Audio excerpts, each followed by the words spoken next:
გამარჯობათ.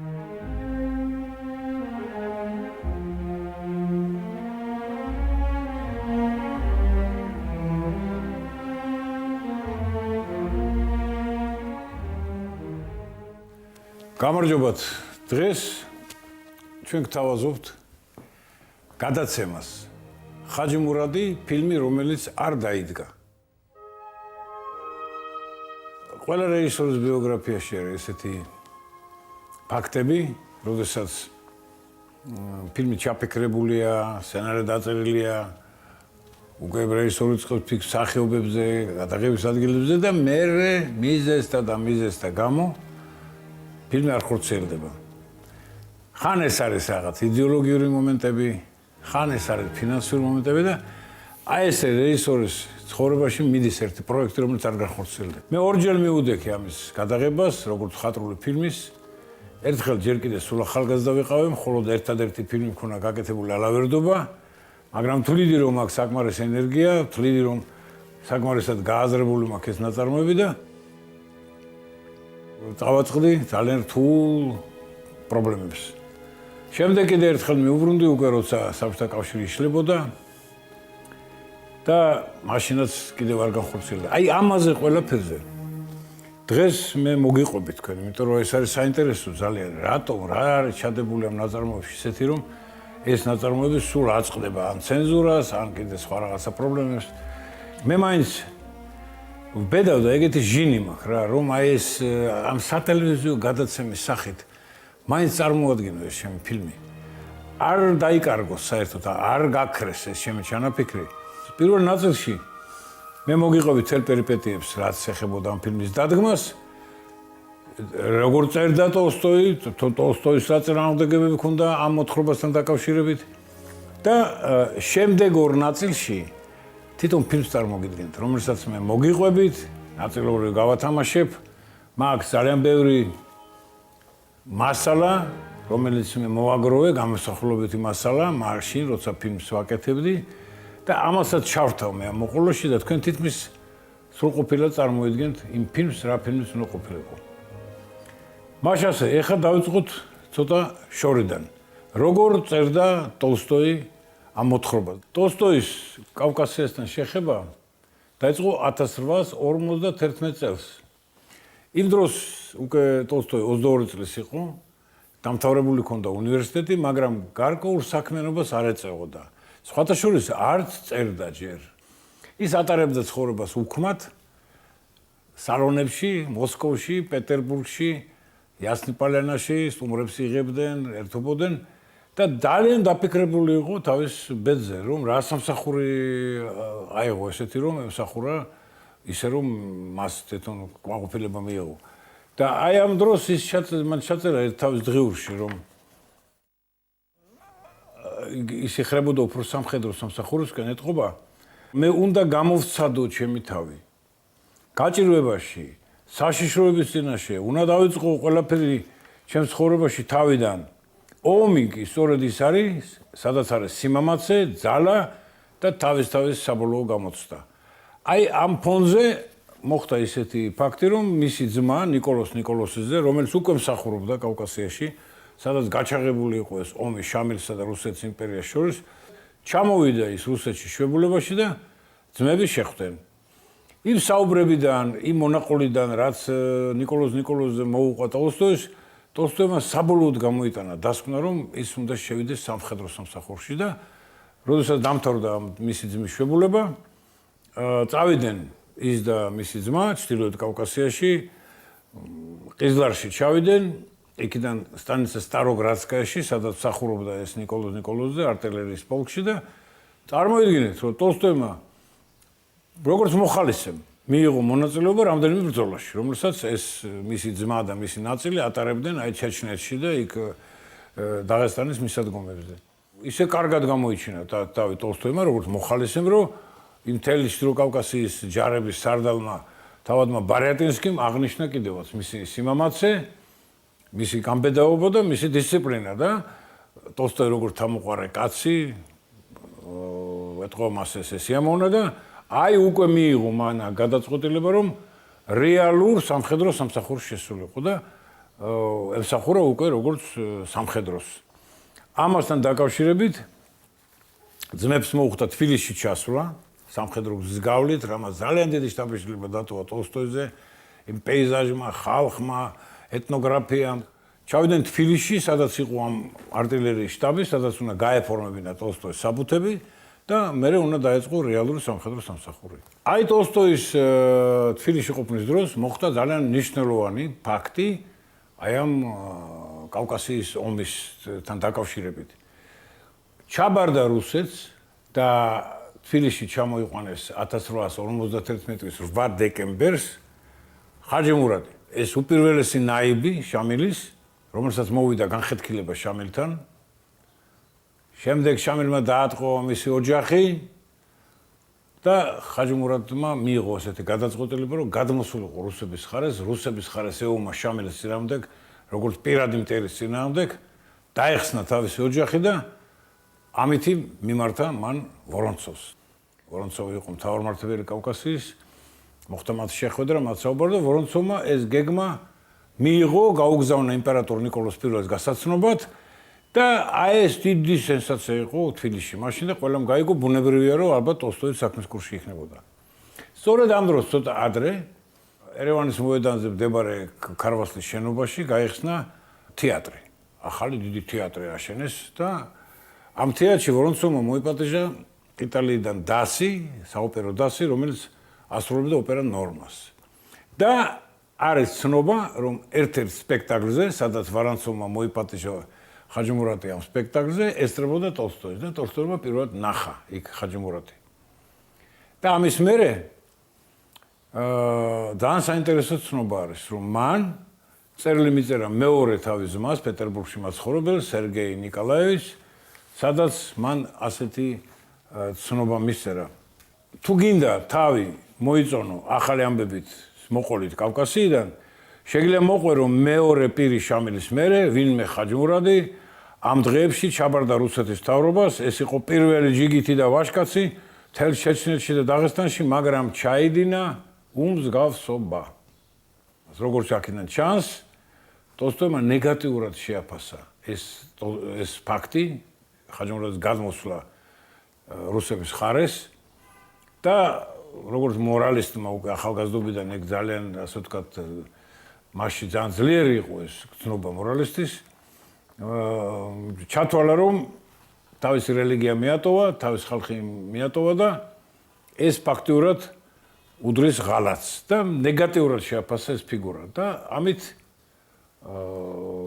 ყველგვარი ცნობები ხაჯი მურადსა და ტოლსტოის შორის ან ტოლსტოის დაინტერესება ქრება მერე. არის რამდენიმე შენიშვნა მისი მდივნების, რომ ტოლსტოიმ მერე უკვე მოგვიანებით რომ გახსნა იასნაეპალენაში სკოლა ბავშვებისთვის, გლეხი ბავშვებისთვის მან გახსნა თავის ხარჯით სკოლა, სადაც ის მათ სახარების ინტერპრეტაციას უკეთებდა, სხვადასხვა მორალურ საკითხებზე ლაპარაკებოდა, რომ იქ სხვათა შორის უყვებოდა ხოლმე კავკასიის ომის ეპიზოდებს, სადაც მოიხსენებდა სხვადასხვა ჩეჩენ გმირებს, კაზაკებს და ხანდახან მოიხსენებდა ხოლმე ხაჯი მურადსაც. ამის მერე გავიდა 45 წელი. და ტოლსტოის ნაწარმოებებში არსად არ ჩანს ეს ფიგურა, არსად არ ჩანს, რომ მას როდესმე უნდოდა, რომ ამ ხაჯი მურადზე რამე დაეწერა. და აი 1896 წელს ტოლსტოი წერს თავის დღიურში.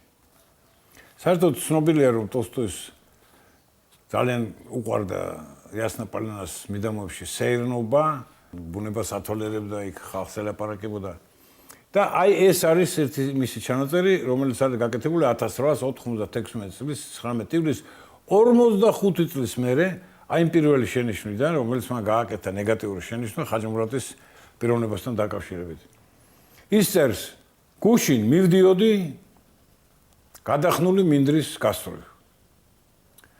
სანამ თვალი გასწვდებოდა, ჩემს ირგვლივ მხოლოდ მიწა ჩანდა შავი, გადახნული მიწა, არც ერთი მწვანე ბალახი, არც ერთი მწვანე მცენარე. და რუხი გზის პირას ხედავ ნარის ბუჩქს. სამი ღეროღა აქვს შერჩენილი. ერთი მოტეხილია და ნარის გააუფერულებული ყვავილი ძირსკიდია. მეორეც მოტეხილია, ტალახში გასრული და ყვავილიც არ შერჩენია. მხოლოდ მესამე ღერო არის აშვერილი ზევით. ის კიდევ ცოცხალია და მასზე წითლად მოჩანს ნარის ეკლიანი ყვავილი. ის იბრძვის სიცოცხლისათვის ბოლომდე და მარტოკამ ამ დიდი ხნულის პირას მაინც შეინარჩუნა სიცოცხლე. ხაჯი მურატი გამახსენდა, მინდა დავწერო. აი რა საინტერესო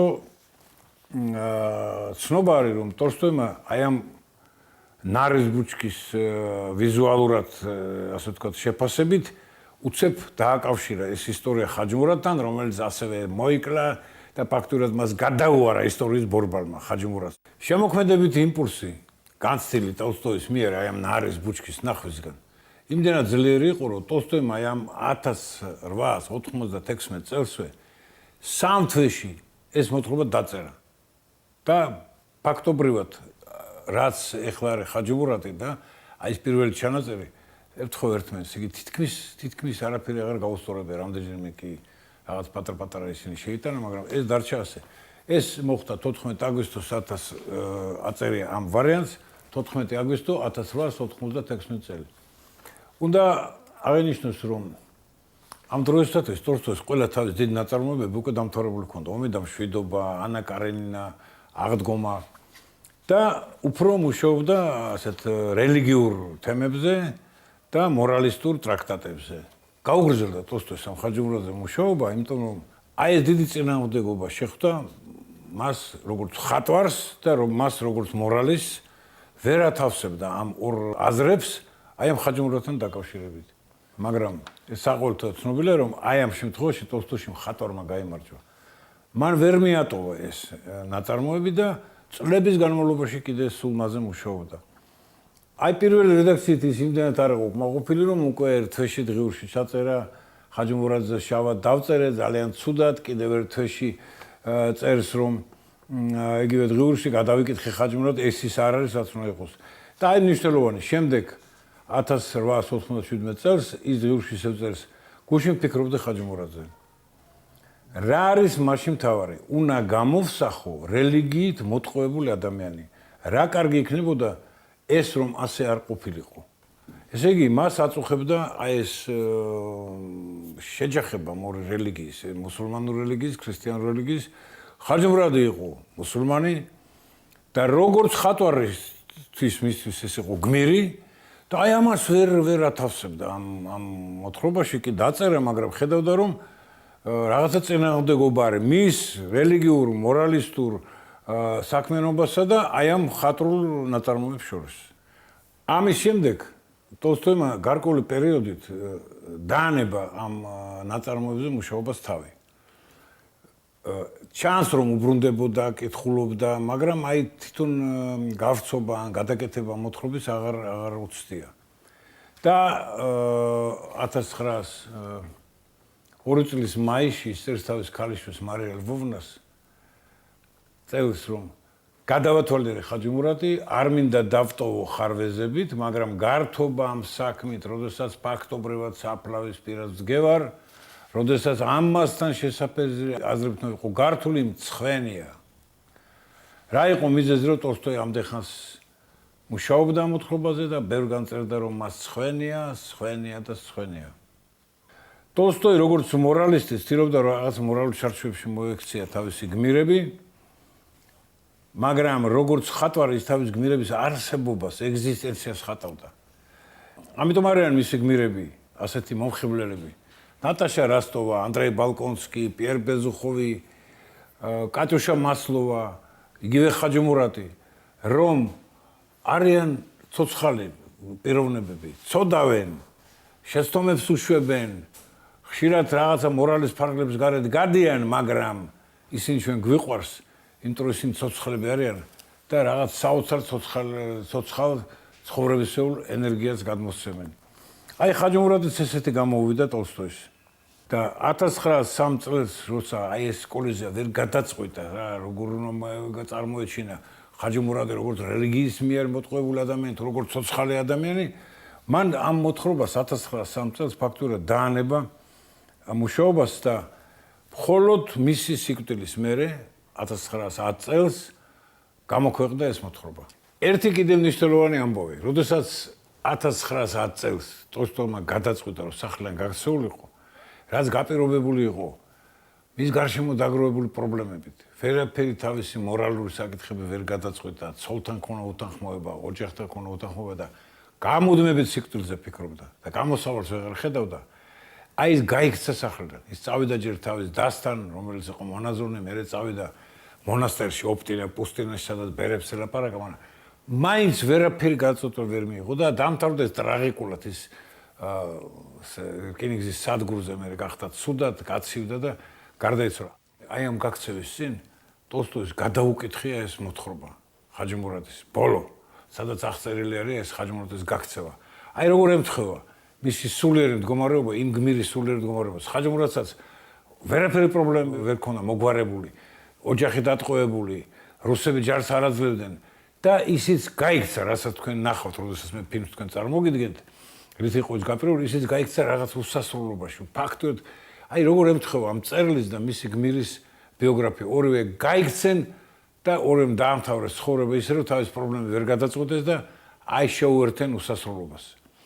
ამ მთელი პრობლემების, რაც ჩვენ მე მოგიყევით, ამ მოთხრობაზე მუშაობის პრობლემების რეზუმეთ შეიძლება გამოყენებული იქნას მისი კიდევ ერთი ჩანაწერი, სადაც ის ხაჯი მურადზე წერდა, რომ მე მინდა გამოვხატო სანიმუშო ადამიანი როგორც შესანიშნავი ეგზემპლარი ცხოველისა ადამიანთა ჯიშიდან.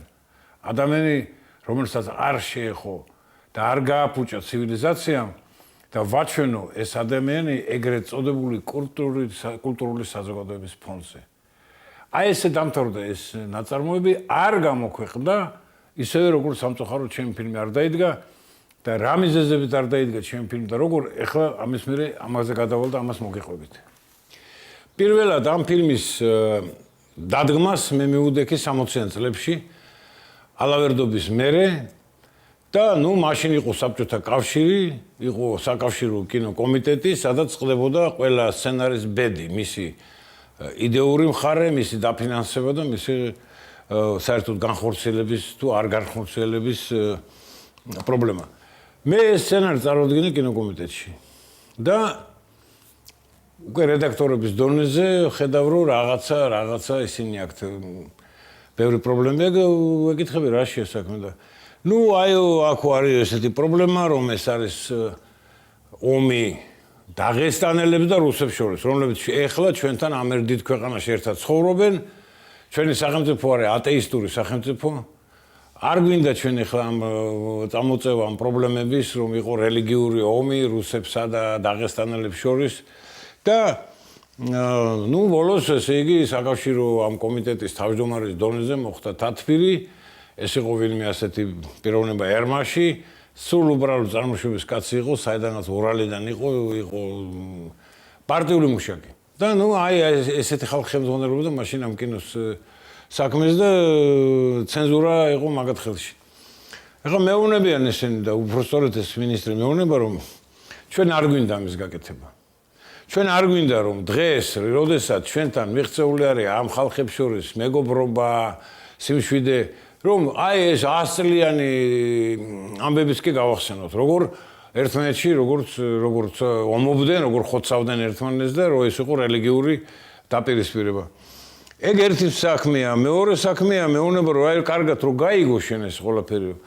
ბანდარჩუკი იყო მაშინ ძალიან დიდი ფიგურა, აი მას უნდა უპროსტორე და აგზელებს ამის თხოვს აი შენსავით რომ ტარას ბულბა დავადგმევინოთ. ტარას ბულბაში კიდე ომობენ უკრაინელები და პოლონელები.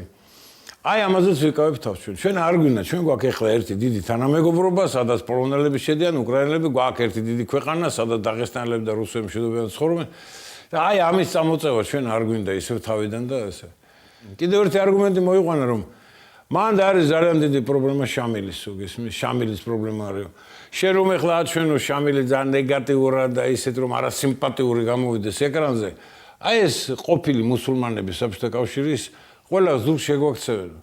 და გაგვიფუშტება ამ რესპუბლიკებთან ურთიერთობა, სადაც იყო ისლამი ადრე.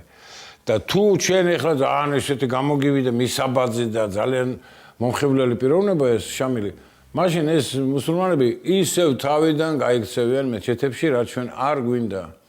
აი ესეთ მყარ დოქტრინას წააწყდა ესთანა ფილმის დადგმა, როგორც ისევ როგორც ტარას ბულბა, როგორც გითხარით. და ნუ წლებით გადაიწურა ეს ამბავი რა. წლებით საბჭოთა კავშირი სანამ იყო, გადაიწურა ეს ყველაფერი.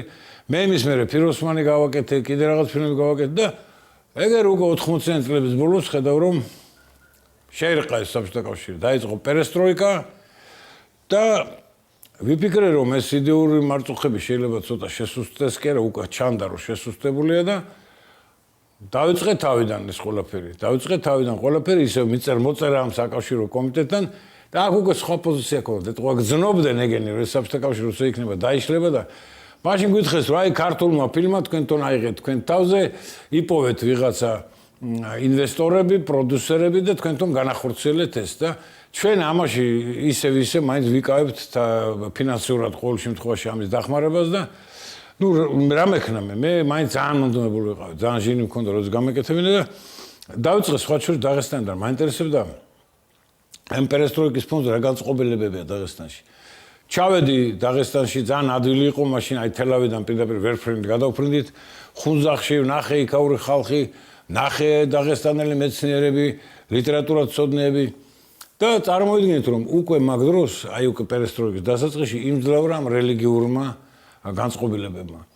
წამოვიდა წინა პლანზე ეს აშენდა ბევრი მეჩეთები, გაჩნდა ბევრი მოლები და როცა უკვე ამ საერო ხალხს ველაპარაკებოდი ამ მეცნიერებზე, ყველა მეუბნებოდა რომ აი ამათი აზრია ახლა მნიშვნელოვანი. შენ შეძლებ თუ არა მის გადაღებას დაღესტანში, აი ამათ უნდა თქვან ამ მოლებმა. ნუ შევხვდი ვიღაც სასულიერო პირებს, ველაპარაკე და აი წარმოიდგინეთ რომ უკვე იყო აი ეს განწყობები ეს დამოუკიდებლობის, რომელიც მე გამოისახა ჩეჩნეთის ომში და იმაში უკვე წამოსული იყო და მათ ჰქონდათ ერთნიშნულოვანი პოზიცია. რომ შამილი არის დიდი პიროვნება, შამილი არის დიდი კაცი და ეს ხაჯი მურადი არის მოღალატე. ისტორიულად უდგებოდნენ ამ ნაწარმოებს, აქ არ იყო ლაპარაკი რომ ტოლსტოის დაწერილია რა მხატვრული ასე ვთქვათ სტრუქტურაში, რა მხელა დონის მხატვრული ნაწარმოებია. იყო ლაპარაკი, აი ორი ფიგურა, ერთი იმამი, მეორე კაცი, რომელიც უღალატ ამას და გადავიდა. და ძალიან ნეგატიური ასე ვთქვათ დამოკიდებულება. არა, ჩვენ ამას ვერ შეუწყობთ ხელს, ჩვენ ვერ დაგეხმარებით.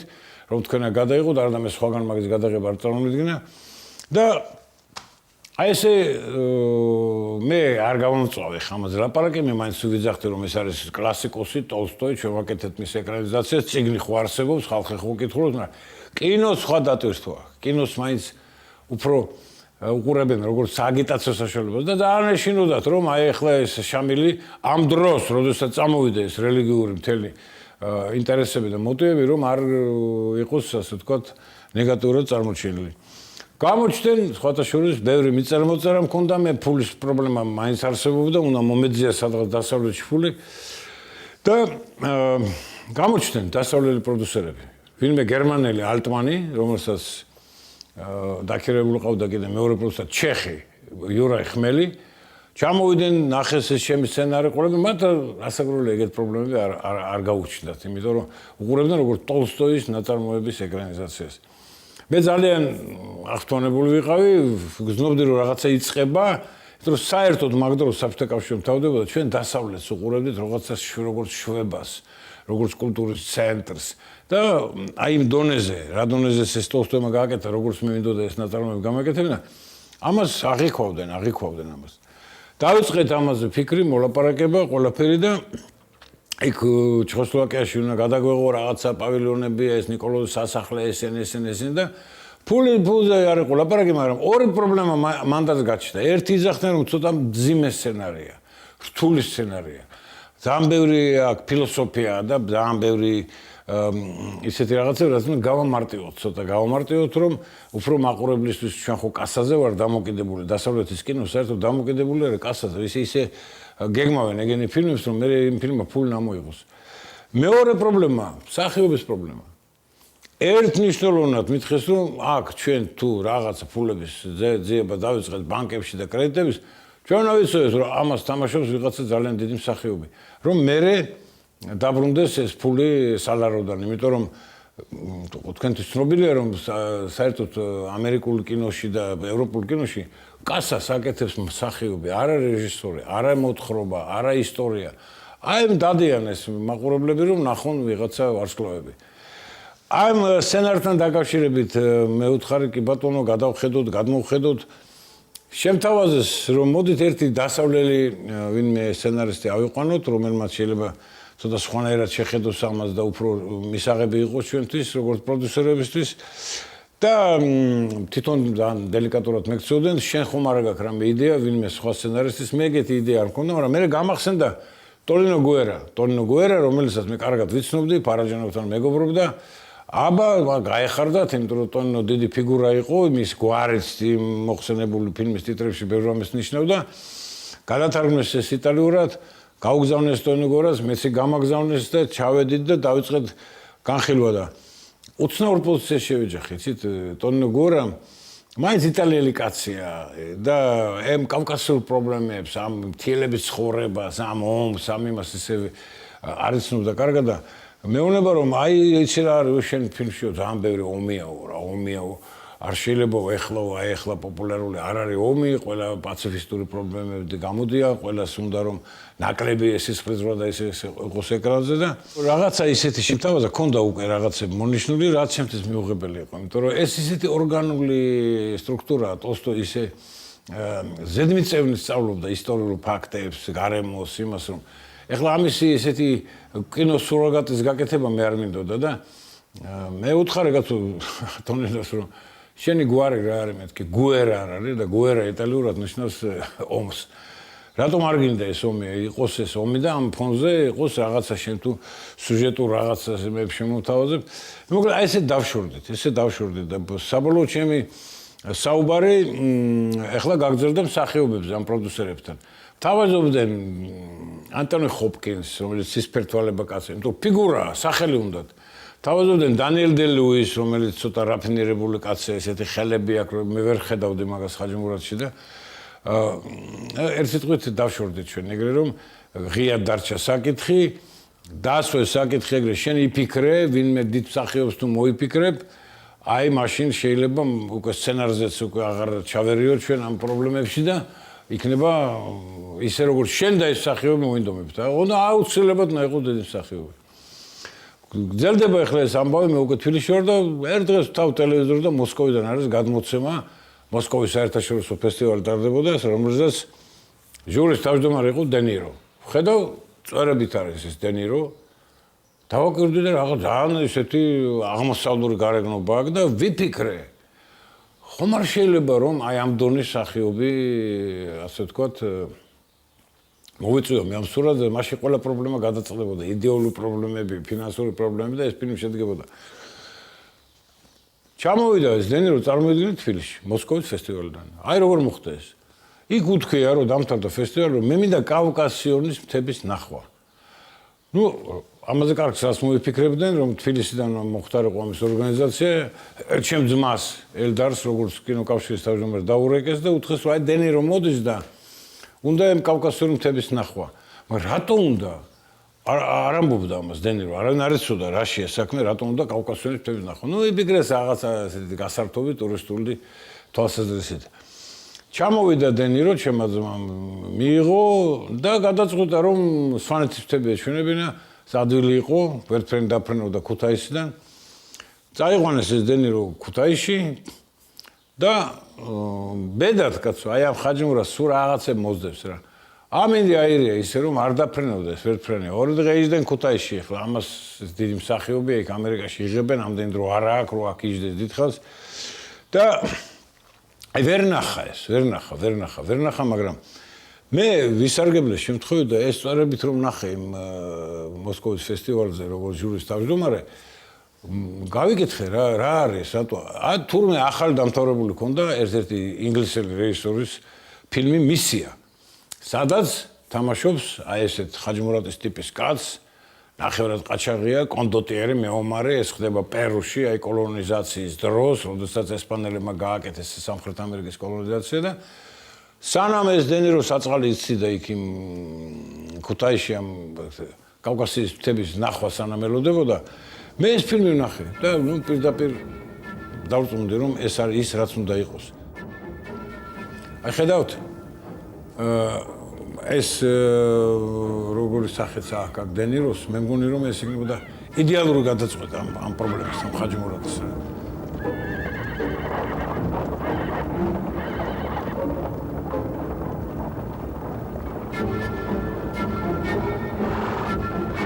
ეხლა იყო საჭირო მხოლოდ თვითონ დენიროსგან თანხმობის მიღება. და აი ქუთაისიდან რომ ჩამოვიდა თბილისში, რაღაცა გამოსამშვიდობებელი ვახშა მოუწყო ჩემმა ძმამ და იქ მე მას შევხვდი.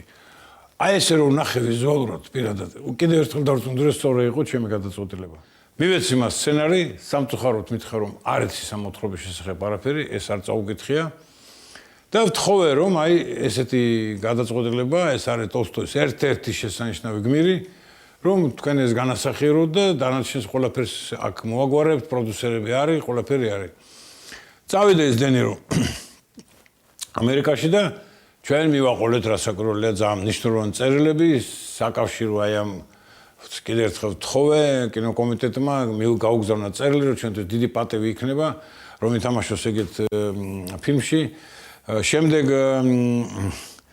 კინოკავშირის თავმჯდომარემაც ელემ კლიმოვმა, ჩემმა კოლეგამ, რომელიც ძალიან კაი რეჟისორი იყო, იმანაც მიწერა წერილი და მოგვიდა პასუხი, რომ მე ამაზე ვიფიქრებ, მე ამას წავიკითხავ, მაგრამ 2 წელიწადი მე ვარ დაკავებული, ანგაჟირებული სხვადასხვა ფილმებთან მაქვს კონტრაქტები და მე დავუბრუნდეთ ამ საკითხს. ნუ ვიფიქრეთ ჩემთვის, რომ ამდენი ხანი ვებძვი მე ამ ფილმის გადაღების პრობლემას, კიდე 2 წელი დავიცდი და დავუბრუნდი აქა და ახლა კიდე დადებითი ის მომივიდა ამ ელემ კლიმოვიდან, რომ ამ მოსკოვში ჩამოვიდა ერთ-ერთი ძალიან მსხვილი პროდიუსერი ამერიკელი დევიდ პეტნემი, რომელიც წამოვიდა გოლივუდიდან, მას არ აკმაყოფილებდა მხატვრული დონე გოლივუდში, ინგლისში მუშაობდა, ძალიან კარგად მიცნობდა მე, ძალიან კარგად იცნობდა ჩემ შემოქმედებას და ძალიან ვიცოდი, რომ შეყვარებულია ჩემ ფიროსმანზე და გამომიძახეს მოსკოვში ჩავედა და პეტნემმა თქვა, რომ აი ეს არის წინვალე გადაწყვეტილება, რომ დენირო მითამაშოს ეს. მე მას ძალიან კარგად ვიცნობ, მე კიდევ ერთხელ მას შევხვდები, კიდე დაველაპარაკები და ჩათვალე რომ ეს საქმე წავა, მე გავაკეთებ ამას და შენ უღელავ ნურს ფულზე, ნურს ნურაფერზე.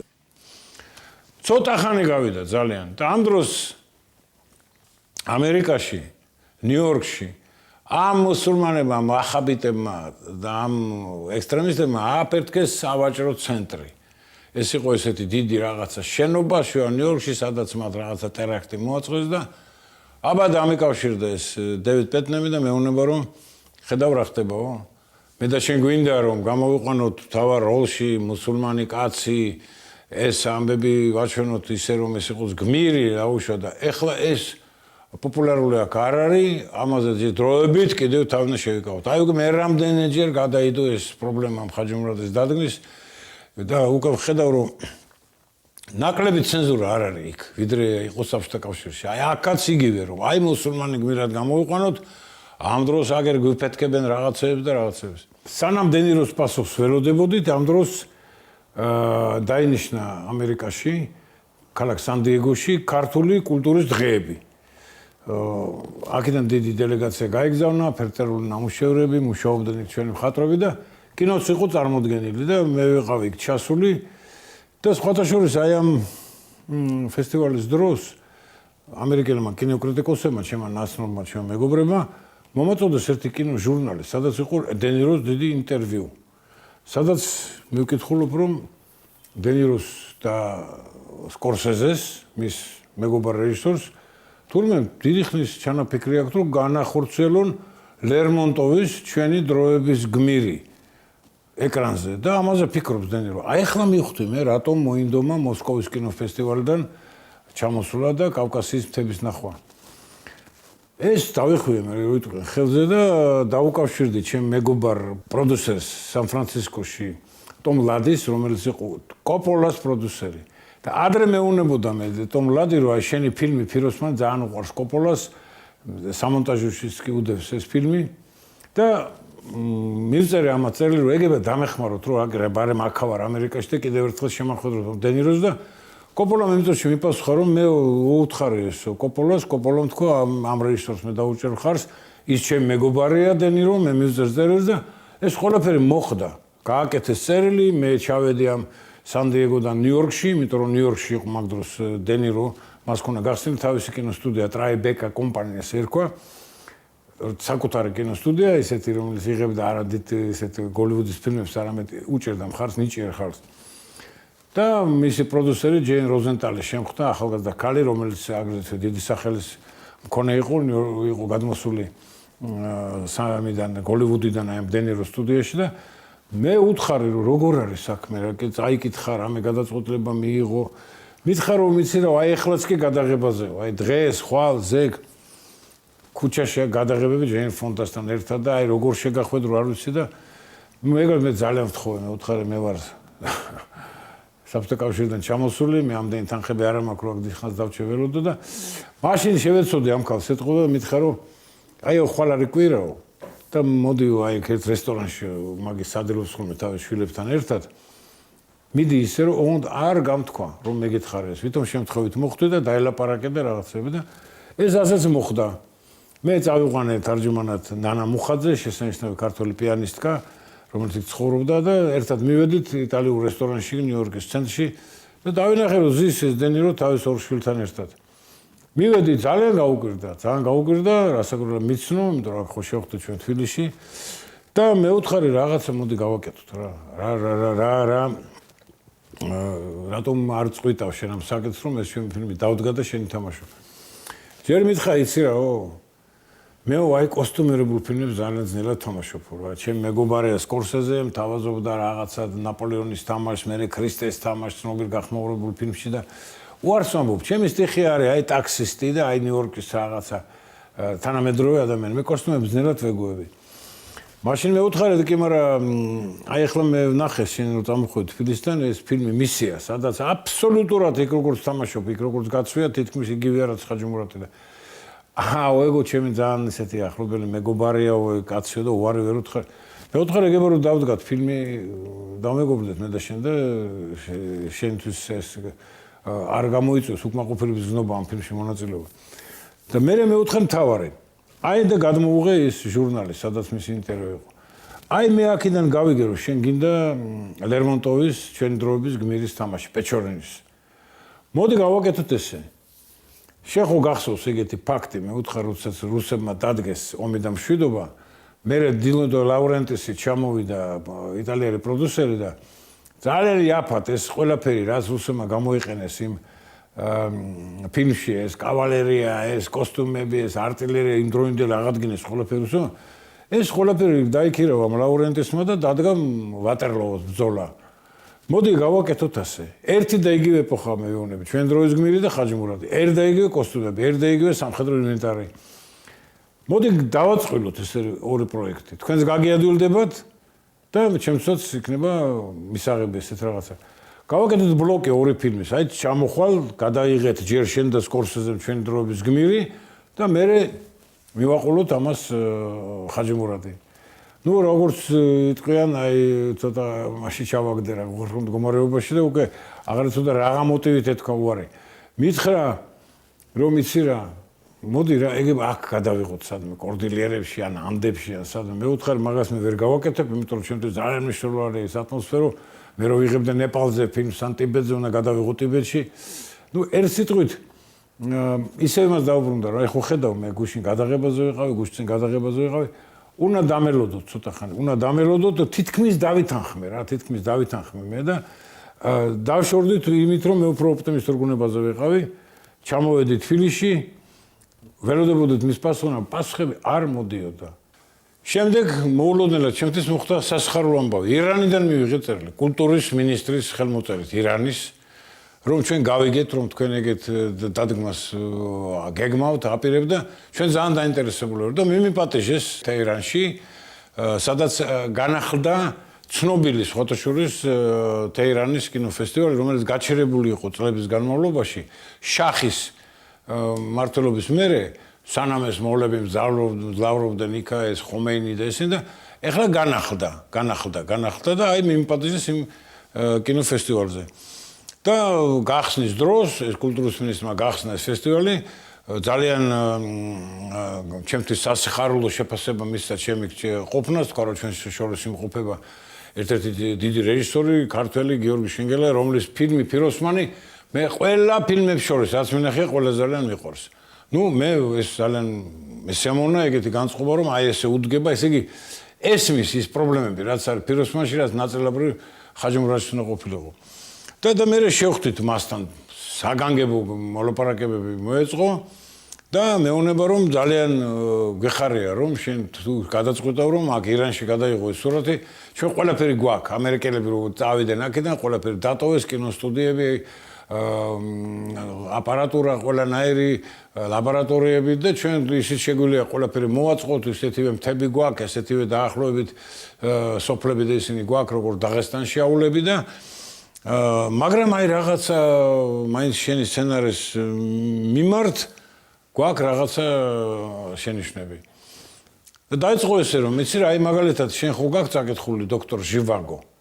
აი გახსოვს ის გმირი ის დოქტორ ჟივაგო, ხან თეთრებისკენ არის, ხან წითლებისკენ არის. აი შენი გმირიც ასეთი რაღაცა მდგომარეობაში. მე ვთქვი მე რაღაც აი ვერ ვაკავშირებ მეთქი, იქ სხვა პიროვნება, იქ ინტელიგენტია, აქ არის სამხედრო კაცი, რომელიც გადავიდა, გადმოვიდა ერთ მხრიდან მეორე. კარგი, მაშინ მეორე იმას გეტყვი, მაგალითო. არისო ეგეთი ფილმი ლოურენს არავიელი, ამერიკული ფილმი, სადაც ეს ლოურენს არავიელი არის ვინმე ჯაშუში ინგლისელების, მაგრამ შენიღბულია როგორც მუსულმანების ხარეს არის და იქაც ესე იგი მუსულმანებთან არის, მაგრამ ამ ინგლისელებს ემსახურება, მაგრამ იცი რა, ყველაზე საშინელი ის არის, რომ ბოლოს აღმოჩნდება, რომ ეს ლოურენს არავიელი არის ჰომოსექსუალისტი.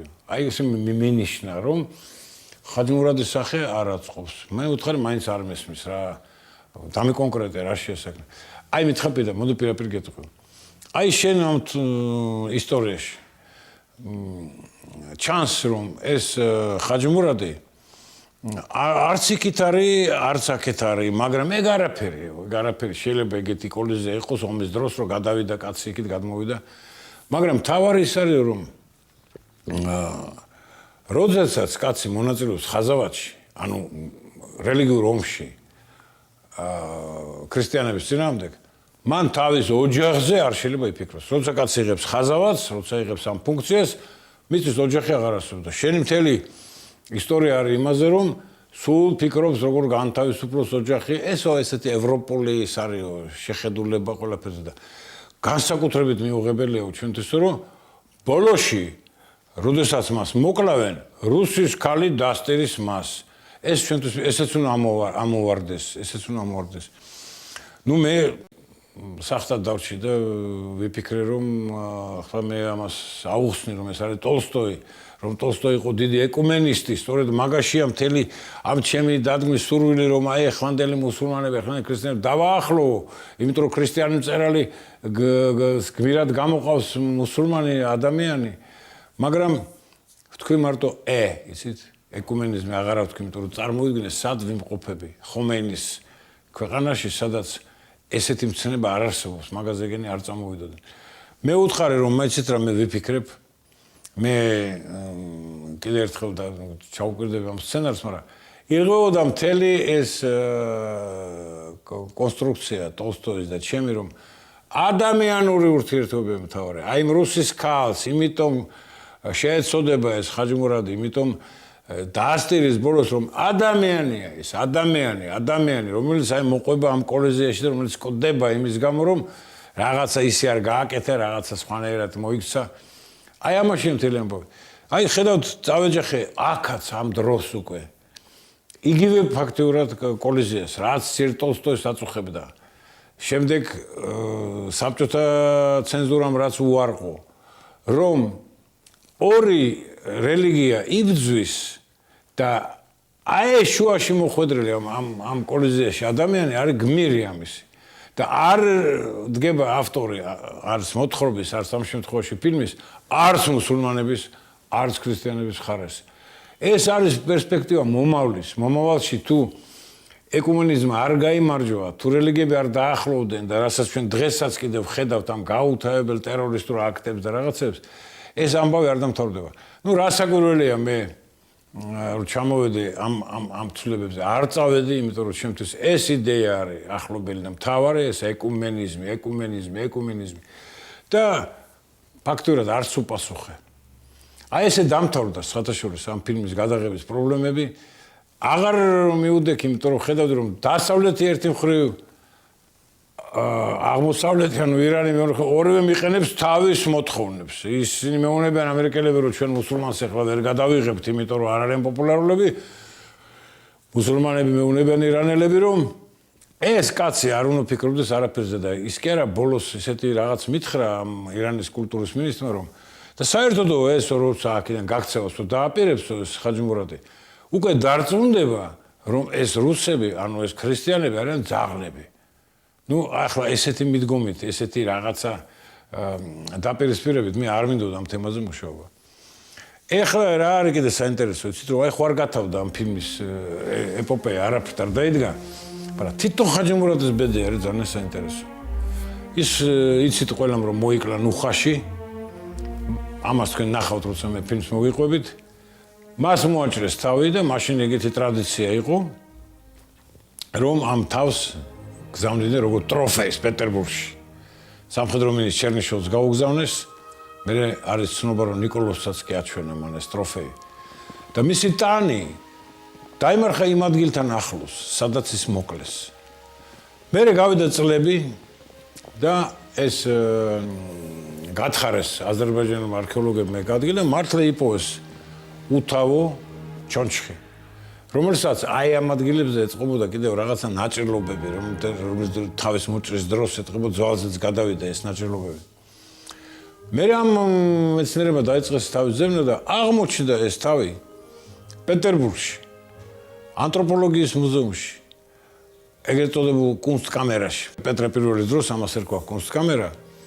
და მისი ისტორია ესეთია, რომ როდესაც გაუგზავნეს ამ სამხედრო მინისტრ ჩერნიშოვს და ნიკოლოზს და ეს ყველაფერი მათ ნახეს, მე ეს მოხდა სამხედრო ცნობილ ქირურგს პირაგოვის არქივში.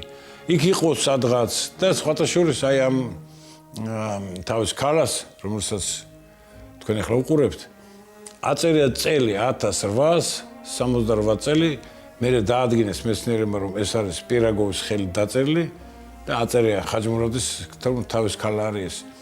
დღემდე აი ესე არის ამ კაცის პირადი ბედიკაც რომ ისე როგორც მარია დიმიტროვna რომ კაცი რომ მოკვდება ის უნდა მიწაში დაიმარხოს არ არის დამარხული ის წესით ის თავი ცალკეა სადღაც ტანი ცალკეა და აი ეს ხაჯი მურადის ეს წვალების ისტორია გრძელდება დღემდე.